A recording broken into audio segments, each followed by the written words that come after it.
Uma das coisas que mais impressiona nos jogos hoje em dia é o nível de realismo que algumas engines, alguns jogos conseguiram atingir à medida que a tecnologia foi avançando. Hoje em dia, existem jogos tão realistas que conseguem enganar pessoas mais desavisadas que não sabem que aquilo é um videogame, que acham até que pode ser um filme. E justamente por isso, à medida que a tecnologia vai avançando, é cada vez mais difícil sentir o salto geracional de uma geração de consoles para outra, A diferença em relação ao realismo gráfico está ficando cada vez mais menor quando a gente passa de um console para outro. E para quem é veterano aí jogando videogame sabe que antigamente, quando existia um salto gráfico, assim, uma melhoria técnica em jogos e quando eles conseguiam ser cada vez mais realistas, isso sempre empolgou a comunidade gamer. Mas já parou para pensar e já percebeu que recentemente, mesmo jogos estando cada vez mais realistas, tanto na questão dos rostos dos personagens, expressões faciais e inclusive os cenários, alguns desses jogos estão tendo cada vez mais dificuldade para conquistar a gente. Você começa a jogar e sente que você já viu aquelas mecânicas em algum lugar, você se sente repetindo alguma coisa que você já fez e o jogo não te conquista. É como se tu estivesse vendo uma experiência vazia, algo sem alma, que é difícil de explicar. Mas será que isso pode ser feito só da idade, a gente está ficando velho? Ou existe alguma coisa dentro da produção de jogos que hoje em dia tem mais dificuldade de conquistar a gente? Bom, pensando nisso, eu trouxe aqui alguns questionamentos, algumas reflexões. E eu tava lembrando de algumas leituras que eu fiz e eu revisitei esse livro aqui. Deixa eu pegar aqui pra vocês. Aqui, um livro do Walter Benjamin, que se chama A Obra de Arte na Época da Sua Reprodutibilidade Técnica. Esse livro aqui que tem esse nome enorme e difícil, ele é de um filósofo alemão que viveu ali mais de 100 anos atrás e ele fala justamente a respeito da aura nas obras de arte. E mesmo que seja meio anacrônico querer trazer esse conceito para dentro da indústria de games, afinal ele viveu numa época em que videogames nem existiam, eu acho que vale a pena a gente refletir a respeito desse conceito e tentar fazer uma espécie de adaptação, enxergar a indústria de games a partir da ótica, da filosofia, das reflexões empregadas nesse livro, pelo menos em parte dele. Porque esse conceito de aura do Walter Benjamin, as implicações desse conceito, podem ajudar a explicar esse momento que a indústria está passando. Então, se você já se sentiu frustrado aí com um jogo, que tu tinha grandes expectativas e ele não correspondeu, pareceu genérico, e tu fica se perguntando por que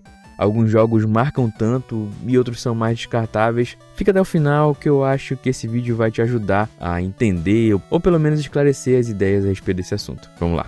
Bom, antes de começar a falar a respeito dos games de fato, a gente precisa entender o conceito de aura que o Walter Benjamin trouxe aqui nesse livro. O Walter Benjamin introduziu o conceito de aura para descrever a singularidade e a autenticidade de uma obra de arte. Para ele, aura é aquilo que torna uma pintura, uma escultura ou qualquer peça artística única e insubstituível, e ela é fortemente ligada ao seu contexto histórico e espacial. Na arte tradicional, antes da reprodutibilidade técnica, como a fotografia e a impressão, a mídia de maneira geral, as obras de arte existiam em um tempo e um espaço específico. Um quadro de Leonardo da Vinci, por exemplo, tipo a Mona Lisa, ele carrega a história do local onde ele foi pintado, a história do artista que criou, o contexto cultural que cercava esse quadro. Essa unicidade gera um impacto que não pode ser replicado com cópias ou reproduções digitais daquela obra de arte. Então, o conceito de aura está muito ligado à essência daquela obra de arte.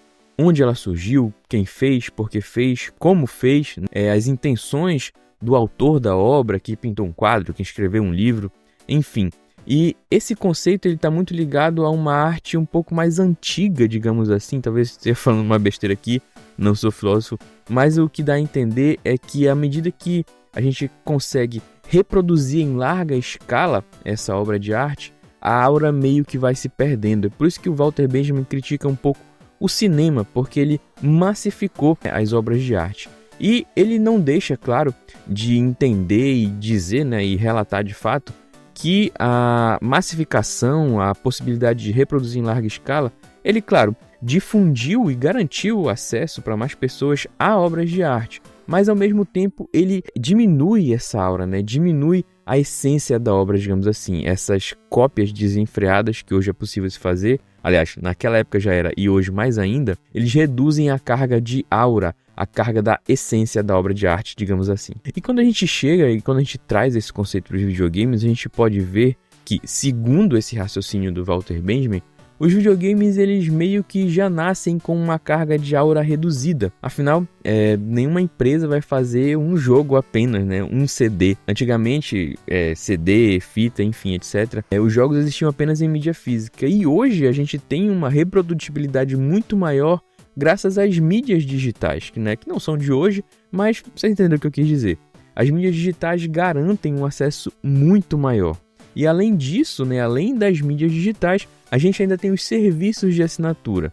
Então a gente percebe que à medida que quanto mais se democratiza o acesso, aparentemente mais se reduz a hora dos jogos. Mas nos jogos a gente tem que fazer uma espécie de adaptação e distanciar para essa parte da reprodutibilidade técnica, da multiplicação. Porque afinal, a característica de um jogo, a essência dele está muito mais ligada a um sistema e a um conceito mais neoliberal, não necessariamente artístico. Claro, existem jogos mais artísticos, existem jogos mais filosóficos que puxam uma veia artística muito mais forte, e existem jogos que são mais puxados para o entretenimento, jogos que se baseiam muito mais na sua gameplay, no sentido de tentar entreter de fato. Eu comparo muitos jogos com o cinema, assim como existem filmes mais pastelões, digamos assim, filmes de sessão da tarde, filmes de comédia, etc.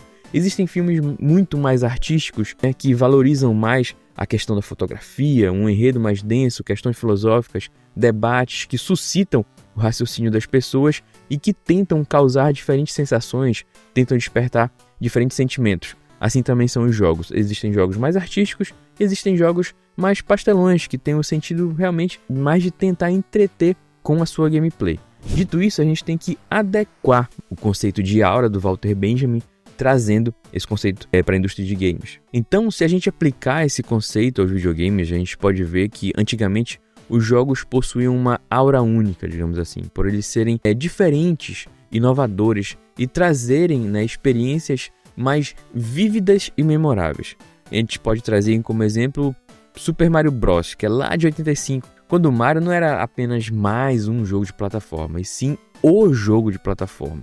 Ele trouxe mecânicas revolucionárias, estabeleceu padrões que ainda são usados até hoje. E como o Benjamin diria, a sua aura estava na novidade e na experiência única que ele oferecia. Outro exemplo muito bom também é The Legend of Zelda, que proporcionou uma sensação de aventura jamais vista até aquele momento. É um mundo expansivo, cheio de segredos, onde cada jogador vivia uma jornada diferente. O jogo não era um produto em massa, mas sim uma experiência individual, e isso reforçava a sua singularidade. Com o tempo e o avanço da indústria, a reprodutibilidade dos jogos aumentou exponencialmente, como eu já comentei.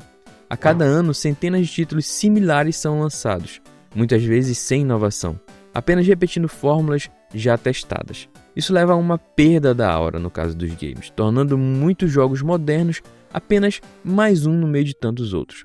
Esse fenômeno explica por que muitos jogadores sentem falta de alguma coisa que eles não conseguem identificar exatamente nos games atuais. Essa falta de originalidade e de identidade própria está diretamente ligada ao conceito do Benjamin sobre a degradação da experiência artística na era da reprodução em massa. E como eu já citei jogos que foram muito originais naquela época, a gente não pode deixar de pensar e não pode descartar o raciocínio que esses jogos se tornam paradigmas. E é claro que jogos que vêm depois vão tentar replicar aquele modelo, mas a perda da aura ela diz muito mais sentido na replicação crua, de não tentar inovar, de não tentar adaptar em um jogo novo aquilo que já deu certo anteriormente. Então, quando um jogo apenas replica aquilo que foi feito e que deu certo, ele perde a sua aura. Então, como a gente já teve exemplo de jogos originais, bora dar exemplo de jogos que perderam sua aura, que fracassaram na inovação e entregar uma experiência única. Recentemente a gente tem dois exemplos muito bons, Babylon's Fall e Anthem, que são jogos que basicamente eles pegaram vários elementos de gêneros distintos, ou pelo menos de jogos distintos, e tentaram colocar tudo junto, prensado ali em um jogo, e esperavam que, por ter elementos que deram certo antes, apenas comprimir e condensar eles dentro de um jogo sem um contexto maior, sem uma tentativa de inovação e sem uma tentativa de causar sentimento em quem ia jogar, acharam que ia dar certo, Babylon's Fall já teve servidores fechados, Anthem também foi um fracasso de vendas, porque eles reuniam conceitos de outros jogos que deram certo, tipo Anthem, né? Foi meio que vendido, entre aspas, como um Destiny Killer, digamos assim. Na época, Destiny tá fazendo muito mais sucesso, né, que hoje em dia. E Anthem chegou ali para competir nesse mercado de jogos como serviço, que trazem expansões, um mundo denso, uma história que vai sendo escrita à medida que ela vai crescendo, enfim. Mas acabou que tanto Babylon's Fall quanto Anthem eram genéricos demais, eles não traziam uma experiência diferenciada. E replicar apenas o que deu certo, como eu já comentei, não dá certo. Então a gente pode perceber que a aura de um jogo ela não está só ligada nos gráficos ou na tecnologia empregada, nas mecânicas, mas na capacidade de criar uma experiência única e memorável. Quando um jogo tenta copiar outros jogos sem trazer algo novo, ele perde essa magia. E outro conceito que o Walter Benjamin traz no ensaio dele é que a capacidade de reproduzir obras de arte em massa mudou radicalmente a maneira como interagimos com a cultura. Antes, uma pintura ou escultura era única, atrelada ao seu tempo e ao seu espaço original. Mas com a fotografia, o cinema e outras formas de reprodução, a arte perde sua exclusividade e autenticidade. O Walter Benjamin, claro, como eu já comentei, não via isso apenas como algo negativo. A reprodutibilidade técnica democratizou o acesso à arte, mas ao mesmo tempo eliminou a singularidade e o contexto histórico de cada obra. Algo semelhante ocorreu com os videogames também. Com o tempo, os jogos deixaram de ser criações artísticas e individuais e passaram a ser produtos fabricados em escala industrial. Grandes empresas produzem títulos em massa, muitas vezes sem inovação, apenas seguindo fórmulas já testadas para tentar atender a demandas do mercado. Em vez de criar novas experiências, muitos jogos modernos apenas reciclam mecânicas, visuais e narrativas de sucesso anteriores.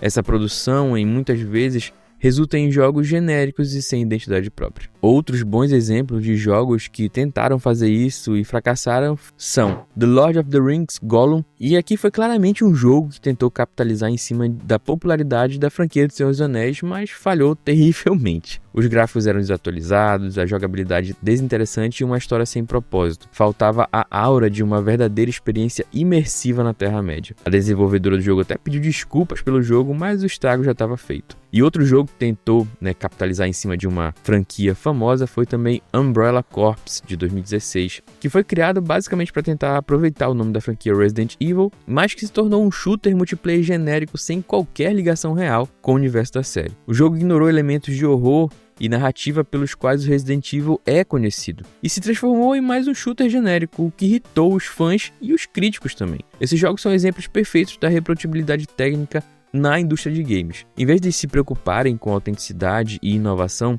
foram criados como produtos comerciais visando apenas o lucro rápido. E como Benjamin previa, ao perderem sua singularidade, eles tornaram-se esquecíveis. A reprodutibilidade técnica trouxe mais jogos para mais pessoas, mas também criou uma padronização que pode sufocar a criatividade.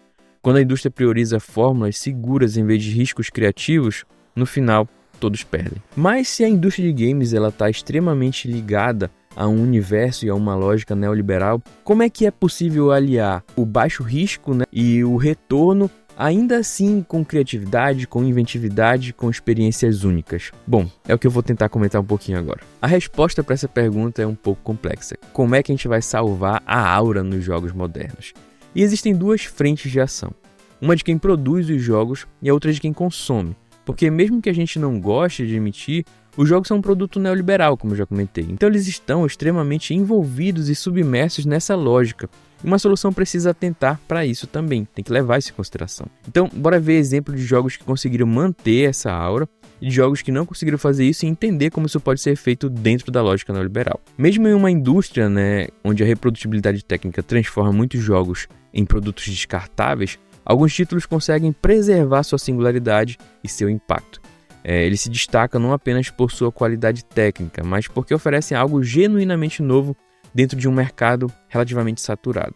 Existem dois exemplos que são perfeitos, a meu ver, que retratam essa inventividade, essa novidade, singularidade e impacto. Primeiro, The Legend of Zelda Breath of the Wild, que foi lançado em 2017, em um período que os jogos de mundo aberto seguiam uma fórmula quase que rígida, com mapas lotados de ícones, missões repetitivas e às vezes mundo aberto meio vazios. Então, Breath of the Wild trouxe um mundo verdadeiramente vivo e interativo. Ele quebrou convenções, permitindo que os jogadores experimentassem uma liberdade praticamente que total para explorar e resolver o desafio de diversas fórmulas.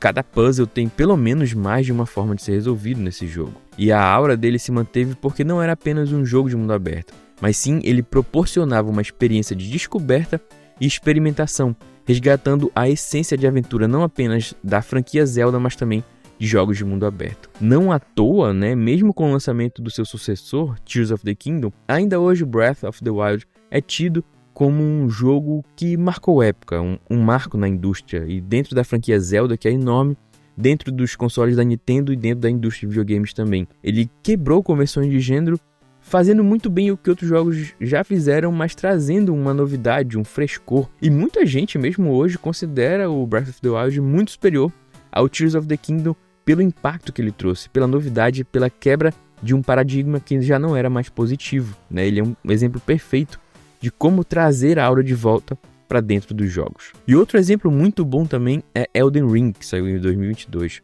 Enquanto muitos RPGs modernos tentam ser acessíveis ao máximo, Elden Ring apostou na dificuldade e na imersão. Com poucos tutoriais, o jogo não segura na mão do jogador e ele resgatou a aura dos clássicos ao oferecer um mundo enigmático, cheio de mistério e desafios reais. Ele manteve sua singularidade porque não tratou o jogador como um consumidor passivo, mas como alguém capaz de desvendar seu universo com esforço e dedicação. Elden Ring é um exemplo perfeito de como reinventar um subgênero. Olha só que coisa interessante. Porque o gênero Souls-like, o subgênero Souls-like, que é um subgênero dos RPGs, ele já estava meio que saturado, tanto que a From Software, que é a principal expoente desse subgênero, ela já vinha arriscando em alguns jogos anteriores, como Bloodborne e Sekiro. Mas foi em Elden Ring que ela trouxe a essência dos jogos Souls e trouxe também um frescor muito grande, trazendo um mundo aberto vivo, mas ainda assim difícil de ser explorado, que necessitava que o jogador abdicasse de fórmula de jogar de outros jogos de mundo aberto, em que a paciência era extremamente necessária, a insistência também, coisas características dos jogos Souls. E o casamento de Souls-like e mundo aberto foi perfeitamente concluído dentro de Elden Ring. É um ótimo exemplo do resgate da aura na indústria de games. Ambos esses jogos foram gigantescos sucessos porque não seguiram cegamente as tendências do mercado. Eles souberam equilibrar acessibilidade e inovação, mantendo uma experiência única e memorável. Já no outro extremo desse contraste de jogos, a gente tem um exemplo perfeito do que não fazer com o caso de Concord, mais um shooter genérico. Desde o seu anúncio, o jogo foi comparado a Overwatch, Valorant e entre outros shooters baseados em heróis. Mas a questão é, o que ele trouxe de novo? Os visuais e design de personagem pareciam inspirados em tendências já exploradas. O gameplay, pelo que foi mostrado, não apresentou inovações que o diferenciassem de outros tantos jogos do mesmo gênero. E o mercado, que já estava saturado desse estilo, não mostrou que se interessava por jogos tão genéricos quanto Concord. Então Concord assumiu um risco muito alto num subgênero que já está saturado há algum tempo e o resultado não poderia ser outro. O jogo foi um fracasso retumbante e foi o maior fracasso da história da Sony. Concord se mostra como um exemplo perfeito, assim como Babylon's Fall e Anthem, da perda da aura dentro desses jogos. Então a gente começa a entender que o resgate da aura dentro da indústria de games, ela perpassa por um caminho tênue entre trazer questões que deram certo, mas aliar com acessibilidade e inovação na medida certa. O que a indústria pode fazer para evitar essa perda de identidade? A resposta pode estar no equilíbrio entre acessibilidade e inovação. E algumas desenvolvedoras independentes têm dado uma verdadeira aula nessa questão de aliar acessibilidade e inovação. Se a gente pegar jogos como Hades, por exemplo, que pegou o gênero roguelike tradicionalmente punitivo e adicionou uma narrativa envolvente, um combate dinâmico e progressão persistente, tornando ele acessível sem perder profundidade, a gente vê que mesmo em um subgênero tão específico ainda é possível inovar. Outro exemplo muito bom da indústria de indies também é o Hollow Knight. Em um mundo saturado de Metroidvanias, Hollow Knight se destacou pelo seu mundo riquíssimo e combate preciso, provando que a inovação não precisa de orçamento milionário também. Então não apenas as indústrias de jogos AAA, as empresas grandes, mas também a vanguarda dos jogos indies são muito necessárias para o resgate da aura nesses jogos. Até mesmo em gêneros mais tradicionais e engessados, como os RPGs de turno, a gente vê exemplos como Sea of Stars, que trouxe pra gente narrativas que têm até alguns clichês, mas que também são envolventes, histórias emocionantes, inovação técnica na questão dos gráficos, uma jogabilidade diferente, mas que resgata os clássicos sem apenas repetir aquilo que deu certo. A indústria de jogos AAA e a indústria de jogos indie tem muito o que colaborar e muito o que contribuir para o resgate da aura dos jogos. E esses jogos mostram que é possível criar algo acessível sem cair na repetição. A indústria pode aprender com essas experiências e buscar formas de inovar em vez de apenas seguir o fluxo do mercado. Se os grandes estúdios querem recuperar a aura perdida, eles precisam arriscar mais, dar mais liberdade criativa aos desenvolvedores e não tratar jogos apenas como produtos padronizados. Afinal, os jogadores não querem só mais do mesmo e a gente quer algo que realmente nos marque. A aura de um jogo não está morta, mas ela precisa ser cultivada. Isso exige coragem para inovar e uma conexão genuína com o que os jogadores realmente querem. Experiências que os façam sentir algo. Então, no final das contas, o conceito de aura proposto por Walter Benjamin ajuda a gente a entender por que tantos jogos modernos parecem vazios e esquecíveis. A reprodutibilidade técnica, claro, trouxe mais acessibilidade, mas também criou um mercado onde muitas vezes a originalidade é deixada de lado, infelizmente. Mas a boa notícia é que a aura pode ser resgatada, e ela não está morta. Ela só precisa ser valorizada pelos desenvolvedores e principalmente por nós, jogadores e consumidores. A gente precisa valorizar e dar uma chance para os jogos que de fato pelo menos tentam trazer essa inovação, pelo menos tentam trazer esse resgate da aura. Então, quando a gente escolhe apoiar, comprar e jogar jogos que arriscam, que tentam trazer algo novo, que tentam nos fazer sentir algo, a gente está ajudando a manter viva essa magia que faz os jogos serem tão memoráveis. A gente está ajudando a manter viva a aura dos videogames. E como eu comentei, Elden Ring é um jogo que resgata muito bem essa aura. E eu já fiz um vídeo que eu não falo exatamente sobre a aura de Elden Ring, mas que ele explicita muito bem isso que eu estou comentando aqui. Então eu recomendo muito que você assista esse vídeo aqui, em que eu comento sobre o vazio de Elden Ring, fazendo um paralelo com a filosofia do Miyamoto Musashi. Dá uma olhada que esse vídeo aqui tá bem legal. Grande abraço, até o próximo vídeo.